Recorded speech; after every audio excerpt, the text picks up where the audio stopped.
The 5 most notorious crashes in NASCAR history. It's no secret that NASCAR is often associated with high-speed thrills, but one aspect of the sport that stands out even more starkly is the staggering number of crashes. With cars regularly reaching speeds of over 200 miles per hour and competing in extremely close quarters, accidents are an unfortunate but frequent reality for drivers. While these moments can add to the drama and excitement of a race, especially when the drivers emerge from their cars unscathed, they can also lead to tragic outcomes, including severe injuries and fatalities. The intense speeds ensure that even with modern safety innovations, such as aerodynamic roof flaps designed to improve stability, the risks remain perilously high. Throughout NASCAR's history, there have been numerous significant crashes that starkly illustrate the peril and power of high-speed racing. Some of these events involve multi-car pileups that can take out over half the participants in one fell swoop, while others feature a single car losing control and colliding with the wall in a spectacular fashion. Fortunately, some drivers walk away uninjured. However, others have faced some of NASCAR's most sorrowful moments. One thing is for certain, every race day holds the potential for both breathtaking feats and heart-stopping incidents. Because what constitutes the worst is inherently subjective, we have chosen a variety of crashes that highlight different troubling scenarios in this thrilling but treacherous sport. From massive collisions to singular catastrophic impacts, join us as we delve into the darker aspects of NASCAR racing. However, it's important to note that we will focus on incidents that avoided resulting in fatalities or life-threatening injuries. The mega collision, Talladega 2002, among the most significant crashes in modern NASCAR lore, is the monumental disaster that unfolded at the 2002 Aaron's 312 race in Talladega, which proudly holds the record for the largest number of cars wrecked in a single accident. 31 in total. This intense race covered 312 miles over 117 laps on the expansive 2.66-mile Talladega Superspeedway, featuring 43 cars at the starting line. Johnny Sauter, who had taken the pole position, maintained his lead for 11 laps before slipping backward to contend for better positioning among the pack. As the race progressed and the drivers entered the back straight, they sought to take advantage of the slipstream to bolster their speed, essentially a tactic to achieve speeds rivaling those of Formula One cars.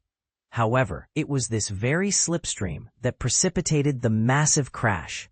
When driver Kenny Wallace's car failed to gain sufficient speed from the draft, it struggled on the straightaway.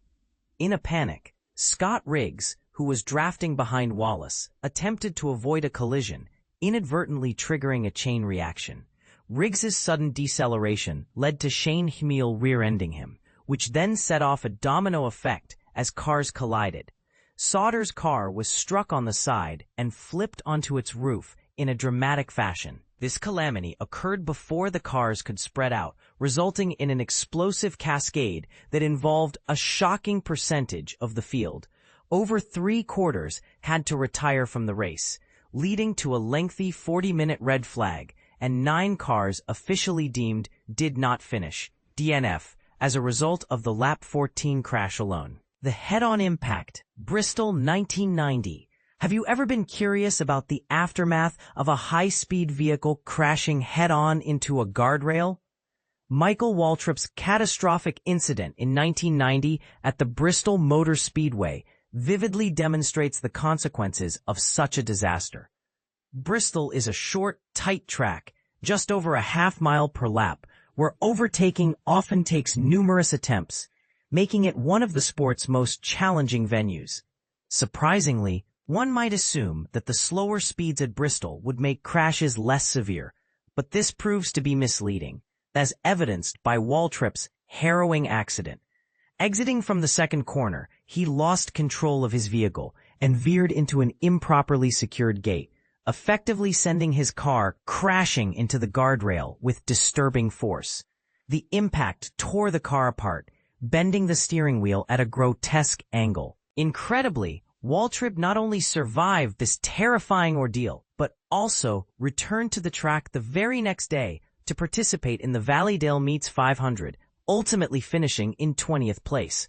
This incident underscores a sobering truth. Despite the numerous safety measures like roll cages and sophisticated aerodynamics, the fine line between safety and danger can hinge on a single crucial miss.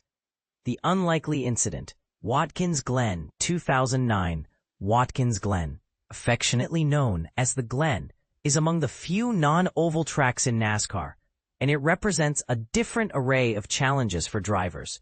This track offers several variations in its layout, yet it is often expected that accidents will be less severe compared to those on superspeedways. This dalliance with misconceptions was shattered during a race that showcased the potential for disaster. The minor crash originated when Kasey Kahne lost control as he exited Turn 5, which sent him crashing into fellow racer Sam Hornish Jr.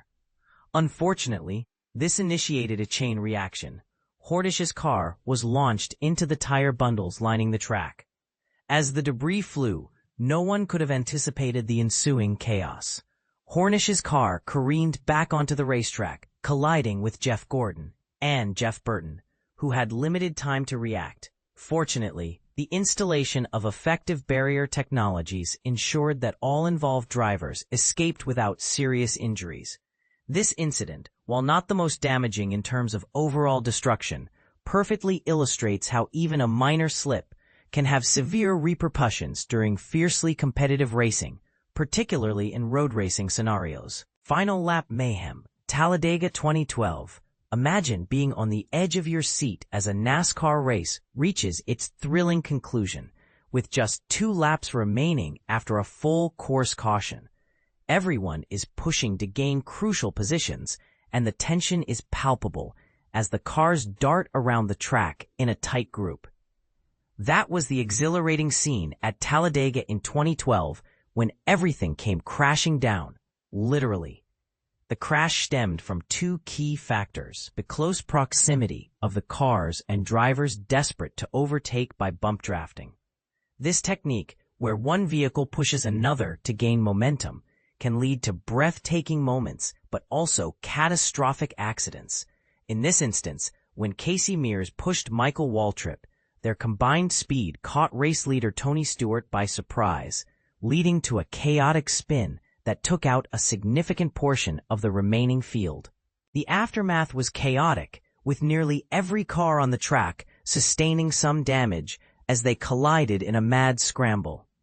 Fortunately, the safety protocols in place helped ensure that injuries were limited, with Dale Earnhardt Jr. suffering a concussion, a stark reminder of the risk that remains in such high-octane racing environments. The post-finish line incident. Daytona, 2012. In a twist of fate, one of the most alarming crashes in NASCAR history occurred after the race had concluded, in a split second that revealed just how precarious things can be. Daytona International Speedway is typically lined with chain-link fences designed to protect spectators from flying debris. Yet on this particular day in 2012, the unthinkable happened when a car crossed paths with the catch fence. With only 2 laps remaining in the race, Kevin Harvick collided with Denny Hamlin just as the field was gearing up to restart, resulting in a catastrophic chain reaction. Austin Dillon's vehicle, airborne from the impact, violently smashed into the catch fence, transforming his car into a cloud of debris. The resulting chaos led to injuries in the stands, prompting a significant lawsuit that was a stark testament to the risks surrounding this thrilling sport. This shocking event left more than 20 cars mangled, while also highlighting the remarkable strength of trackside safety mechanisms. It's truly extraordinary that in the midst of such violence, nearly all the drivers emerged relatively unharmed.